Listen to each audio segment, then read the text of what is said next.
வாங்க கைஸ், நம்ம இன்னைக்கு காலேஜ் போகலாம். First day of PG.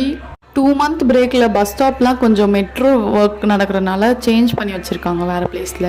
நீ எங்கே போகிற? நானா பெரிய பெரிய காடு தாண்டி, கடலை தாண்டி, மலையெல்லாம் தாண்டி தூரமாக போகிறேன். ஒரு வழியாக எல்லாமே கடந்து காலேஜ் நம்ம ரீச் பண்ணிட்டோம். உள்ளே போய் கிளாஸில் போய் என்ன நடக்குதுன்னு பார்க்கலாம் வாங்க. பிரேக் டைமில் ரெஃப்ரெஷ்மெண்ட்ஸ் கொடுத்துருந்தாங்க. Laddu, sweets, bonda, brownie, cookies எல்லாம். ஃபர்ஸ்ட் டேன்றனால கிளாஸ் எதுவும் நடக்கல. இன்ட்ரோ மட்டும் கொடுத்துட்டு அவள் தான் வீட்டுக்கு கிளம்பிட்டோம். காலேஜ்லேருந்து கோயம்பேடு டிப்போ வரைக்கும் ஒரு பஸ்ஸு, அப்புறம் டிப்போலேருந்து எங்கள் வீட்டுக்கு ஒரு பஸ்ஸு. கரெக்டாக நான் நெக்ஸ்ட் ஸ்டாப் இறங்க போகிறேன். அப்போ மழை ஸ்டார்ட் ஆகிடுச்சு. ஒரு நேரம் நான் பஸ்லாம் ஏறும் போது செம்ம வெயில் அடிச்சுட்டு இருந்துச்சு. ஓகே, நம்ம ரெயின் சவுண்டோட இந்த வீடியோ முடிச்சுக்கலாம். பாய் பாய்.